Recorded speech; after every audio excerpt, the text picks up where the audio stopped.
Qui suis-je, moi, Marine, pour venir porter un jugement, et vraiment le mot jugement est important, porter un jugement sur ce que tu fais, sachant que la vie t'a déjà brisé en fait. J'ai pas de jugement à porter sur ce que tu fais. Par contre, j'ai un regard de formatrice. C'est pas parce que toi tu es blessé que tu as le droit d'aller blesser autrui, non.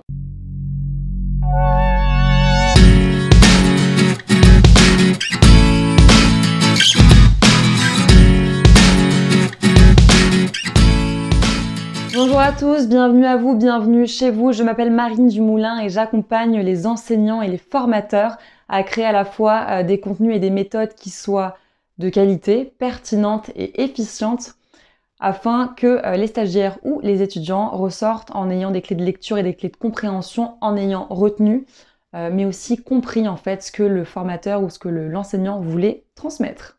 Donc ce que je vous propose de traiter aujourd'hui, c'est le conflit en formation, ok ? Il y a quelques mois, j'étais avec un groupe de stagiaires, j'avais une dizaine de stagiaires avec moi, et il faut savoir, si je vous contextualise les choses, que je les voyais pendant 3 mois. Là, on était à peu près à 1 mois et demi, et je les voyais tous les jours, sauf le mercredi. Donc on arrive, le matin j'arrive en formation, j'installe, je leur explique ce qu'on va faire, etc. Et en fait, c'était un jour où, puisque je forme des animateurs, les animateurs venaient proposer une grande animation, et nous, bien sûr, nous étions les participants. Il y avait 4 ou 5 du coup animateurs et peut-être 15 participants. Le jeu commence, on va en extérieur parce qu'on nous demande de sortir, on fait un jeu avec un ballon, etc.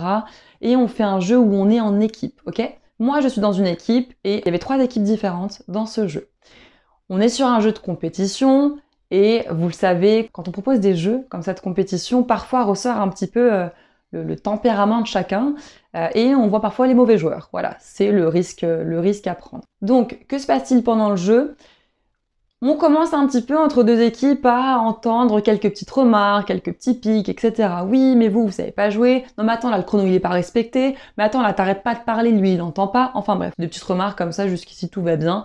On est joueur, on a envie de gagner. Donc, moi, en tant que formatrice, j'écoute, je suis attentive, je fais attention, mais je ne m'inquiète pas plus que ça. Et là, d'un seul coup, donc il y a 2 personnes qui en fait alimentaient en fait cette tension pendant le jeu, qui commencent à se parler vraiment en face à face, et les autres qui commencent à s'écarter. Et donc, on n'est plus sur des commentaires en fait liés à un jeu, on est sur en fait, toi, tu me poses un problème parce que toi, tu fais n'importe quoi, ou tu parles trop, ou ceci, cela. Donc là déjà, le problème, la problématique vraiment se déporte. Et donc, si je vous synthétise un petit peu ce qui s'est passé, on est sur du ping-pong verbal. Oui, non, mais toi, tu comprends rien, mais tu m'écoutes pas, mais ceci, mais t'es en train de les faire perdre, etc. Ton équipe, elle dit ça, vous êtes en train, on peut pas jouer à cause de vous. Voilà, on est sur vraiment un ping-pong. Et qu'est-ce qui se passe ? Le ton monte, les esprits s'échauffent, et là, insulte. Voilà, j'entends une insulte, donc là, forcément, j'interviens. Et au moment où j'interviens, la personne était tellement en colère, tellement dans ses émotions, en fait, elle n'arrivait pas à gérer ses émotions, que moi, je la prends, en fait. J'ai pris celle qui était la plus fâchée, donc pour la sortir du groupe, parce que vous savez très bien que quand on a l'objet de sa colère qui est en face de soi, c'est très dur ce qu'on appelle de se dépassionner en fait, de se canaliser, de se tempérer, de se calmer. Donc je fais le choix de la sortir du groupe, de l'extraire. Et là en fait, elle était tellement dans une colère que même son corps en fait, son corps parlait pour elle et elle voulait j'allais dire limite, mais je pense qu'on peut enlever le limite, aller frapper l'autre personne. Donc, je la prends à part, je discute avec elle, on réintègre le groupe, je prends la deuxième personne, je discute avec elle, on réintègre le groupe. Analyse de la situation. S'il y a des choses à retenir, qu'est-ce que c'est ? Je suis intervenue auprès de 3 personnes. La première qui s'est énervée, la deuxième qui a répondu mais après qui est partie jouer tranquillement, et aussi le groupe. C'est important d'interagir et de faire passer des messages auprès de ces 3 type de personnes. La première, je l'ai laissé parler. Je l'ai fait parler pour qu'elle s'apaise progressivement. Ça a duré un certain temps et je vous parle très souvent de relations authentiques sur cette chaîne. Elle m'a confié des choses qui sont assez tristes, assez intenses, des choses de son vécu qui font aujourd'hui, en fait, qui expliquent simplement qu'aujourd'hui elle réagisse comme ça. Ok ? J'ai pris la deuxième personne et bizarrement, j'ai eu la même chose en fait. Elle m'a expliqué, cette personne, des choses de sa vie qui aujourd'hui font que elle ne tolère pas certaines choses, qu'elle a bien trop tolérées dans son passé, et ce qui est tout à fait noble de sa part. Et la troisième personne, donc c'est le groupe, et je vais vous dire du coup ce que je leur ai dit et ce qui est clairement le fond de ma pensée. Pour moi, en formation, comme dans la vie de tous les jours, on a le droit à l'erreur. On a le droit de ne pas gérer ses émotions, il n'y a pas de souci. On a le droit de montrer ses difficultés aux autres, de montrer ses failles aux autres. Et à mon sens, il faut toujours avoir un regard assez bienveillant sur quelqu'un qui exprime ses difficultés ou qui se met en colère, etc. Ça montre que dans sa vie, il y a une faille en fait et qu'il n'a pas réussi à la combler, à la réparer. Donc vraiment porter toujours un regard non jugeant et de bienveillance. Néanmoins, il y a un cadre en fait. On vit dans une société où on peut aussi, par ses mots en fait, faire du mal aux autres, par les insultes, par son comportement, par même, il n'y a pas que les mots, hein, il y a aussi le non-verbal, par un regard, par un positionnement, par le fait que j'ai envie de me battre avec elle.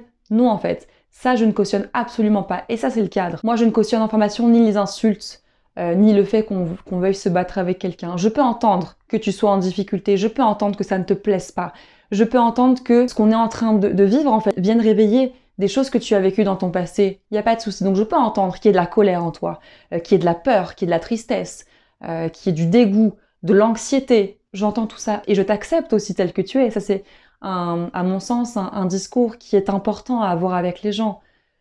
Il y a un cadre.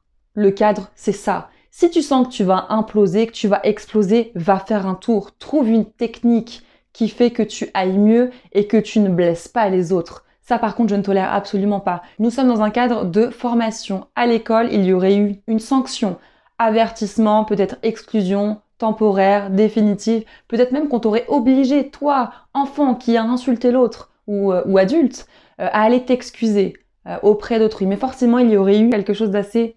Le cadre scolaire est assez rigide, très souvent, en tout cas de mon expérience, mes propos n'engagent bien sûr que moi, assez rigide et assez fermé.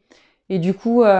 Vraiment, là où l'école, il y aurait vu un comportement inadapté, moi j'y vois beaucoup de blessures, beaucoup de tristesse, beaucoup de choses qui n'ont pas été guéries en fait par le passé et qui reviennent à la surface. Et donc la question que je me suis posée à la fin, parce que quand même moi aussi ça m'a fait réfléchir, j'ai dû agir dans l'urgence et après auprès de ces 3 personnes. Quand je dis dans l'urgence, c'est voilà au bout d'une heure ou d'une demi-heure ou de 5 minutes, etc. avec chacun. Et après je me suis posée et j'ai réfléchi et je me suis dit, qui suis-je, moi, Marine, pour venir porter un jugement, et vraiment le mot jugement est important, porter un jugement sur ce que tu fais, sachant que la vie t'a déjà brisé en fait. J'ai pas de jugement à porter sur ce que tu fais. Par contre, j'ai un regard de formatrice, un regard où je te dis que le cadre c'est ça, donc je ne tolère pas ça. Par contre, on peut tous dire, la communication est importante. On peut tous dire à partir du moment où on le fait avec bienveillance, il n'y a pas de souci. Si on ne sait pas gérer ses émotions, on trouve une technique pour les gérer. Parce que ça, c'est pas cautionnable en fait. On ne fait pas du mal aux autres gratuitement. Et pas gratuitement, on ne fait pas du mal aux gens. Si on conclut, pour moi, assumer les conséquences de ces actes est obligatoire.